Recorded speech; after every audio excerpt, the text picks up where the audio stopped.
Hello, welcome back. We've moved on to a new section of the text today, and we're just going to launch right into the idea of the devil, Satan, Lucifer. What else? Yeah. Now, if you're familiar with the Course in Miracles, if you've studied this course and practiced it, then you may know why I'm laughing and will continue to laugh throughout this video today. I'm almost certain of it because it's quite funny, in fact. The idea that we're talking about is quite funny and also quite sad at the same time.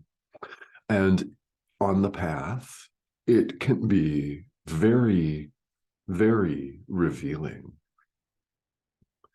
So we're in chapter 3 of the text. We've moved on to the final section of chapter 3, which is section 7, and it's creating versus the self-image. That's the title of the section. So we're going to look, and we'll just review this really, really quickly, about the difference between making on the one hand and creating on the other, which we've talked about.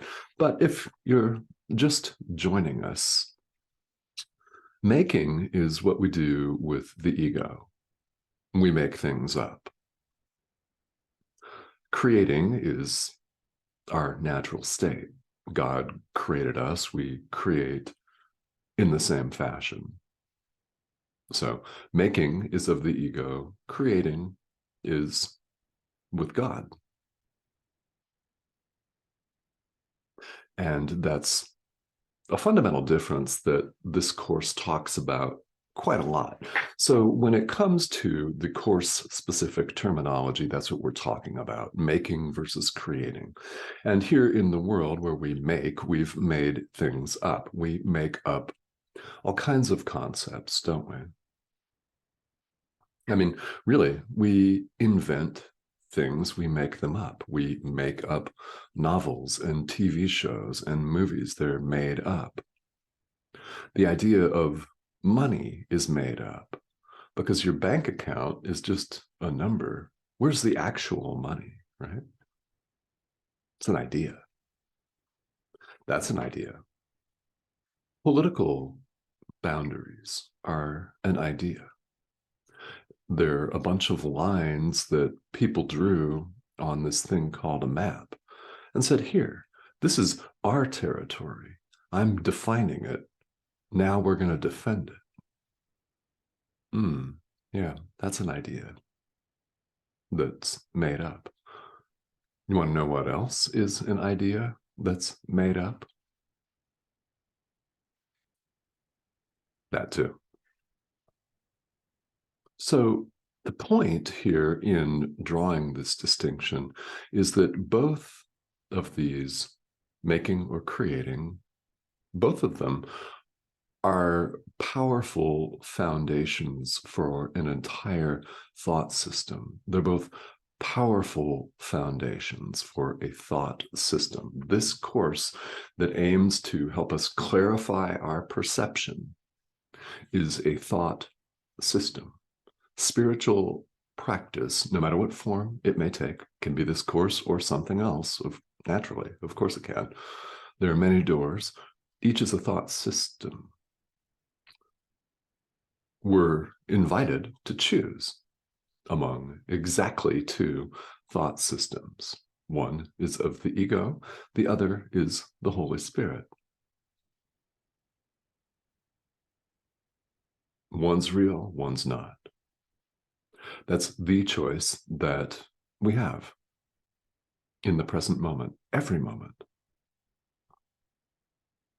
It's the same choice that you'll appear to have 20 minutes from now, and the same choice you had 20 minutes ago. And so what if you chose the ego 20 minutes ago? Choose again right now. The present moment affords us just such a beautiful opportunity to choose again. So what if you've chosen wrongly in the past? The very fact that we're having this conversation means we have. Because here we appear to be, along with other beings that seem to look similar to us. We made up a title for that. We called it a species, and we made up a Latin name, Homo sapiens sapiens, with the second sapiens to distinguish us from our lesser peers, supposedly. The Neanderthals, right? You see how it works. In the domain of the ego, we're always parsing things out, and we're identifying with one idea or another. We're defining and defending personal territory. And here we are, practicing this course, learning this course, unlearning all of that. It's profound. Making and creating are the bases of a thought system, and each is powerful. The difference is what it involves and what it rests on. Thought system of the ego is based on a mistake. Thought system of the Holy Spirit is based on truth. It's an expression of truth. One's real, one's not. But we should not depreciate the power of our mind. We're told in paragraph 2, we'll never resolve what the Course refers to as the authority problem by depreciating the power of our own mind. By dumbing ourselves down, nothing constructive is going to happen. So let's not frickin' do that. Right? Nothing constructive will come out of depreciating our own power. Has a power to make a world, and guess what? Has the same power to unmake it. The ego is nothing more than a mistake. Mistakes can be corrected.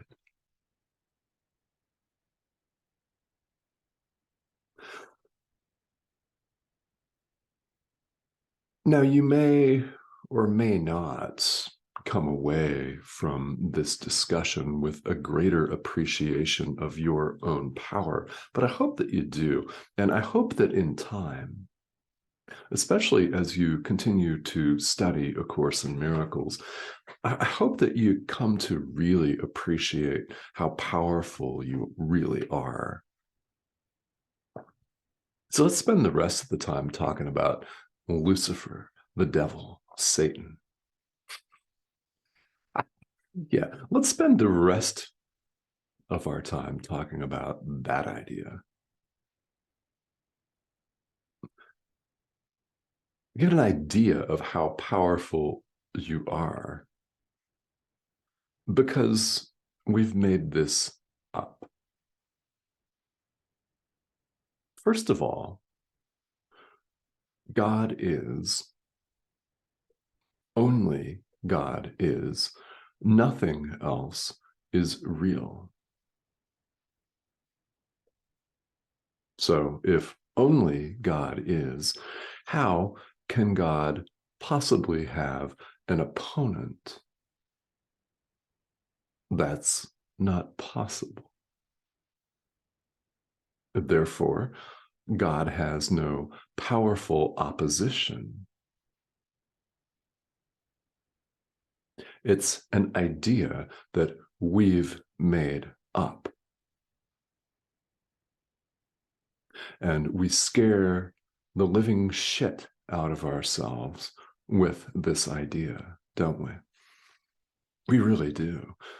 If you were raised in a tradition where people talked about the devil all the time, I was. So let's use my own Sunday school life when I was a kid as an example.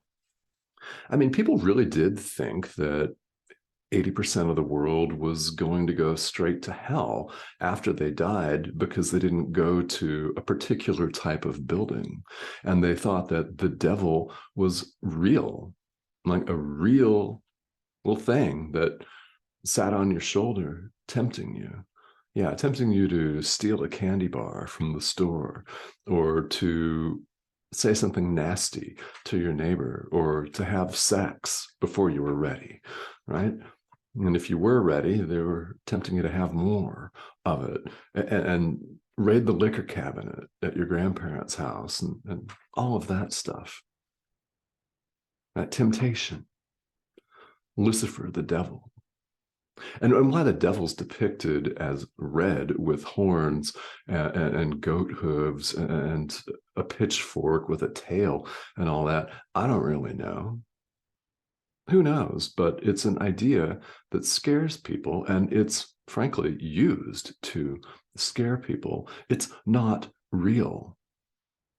There's no devil. God has no opposition. It's an idea that we've made up in our own delusion. This is a shining example of our own miscreation run amok. And we believe in our miscreation, so we make it real for us. We have that power. We can unmake it. There is no devil. So if you've known this for years, fantastic, right? Fantastic. If you've had an inclination that, oh, how can this possibly be? Well, it can't be. It's impossible. There is no opposition. Only God is. We're not opposed to God, even though we appear to have separated. That is, in fact, impossible. There is no separation of any kind. And God, being all that there is, doesn't have an opponent. Love does not have an opponent called hate that's just as powerful, that's competing for your attention, yet we're strangely, insanely attracted to it. The end of paragraph 2, Jesus says, "This makes absolutely no sense." Yes, it makes absolutely no sense. It's an idea that you may have personally dispensed with long ago. And if you have, fantastic. If you haven't, consider this. You don't have to believe a single word that appears to come out of my mouth. This is a pixelated image on your screen. Does the message resonate with you? That's what I invite you to consider. Does the message land? Does it resonate with you? Which parts of it land and resonate with you? Which do not? Pay attention to those that do. The voice that's speaking to you is your inner teacher. When a teaching, a spiritual teaching, whether it's right here on this video or anywhere else in any tradition, when something resonates with you, when it hits you, that's your inner teacher speaking to you. Please, please pay attention. There are many very sincere spiritual practitioners in the world that cling to this very unhelpful idea of God having an opponent. So what's really going on here with the idea of Lucifer, the devil, Satan, a politician? I don't know, right? Whatever you want to call it, whatever you want to call this insane idea. It's our own projected guilt and fear. Deep down, what's going on is we all harbor a tremendous amount, a huge, insane amount of unconscious guilt for a perceived separation. We can't stand guilt, and it feels bad. It sucks. It's ugly. So we want to get rid of it. We project it outward. So we've made up this scapegoat called Satan, a fallen angel. What's that?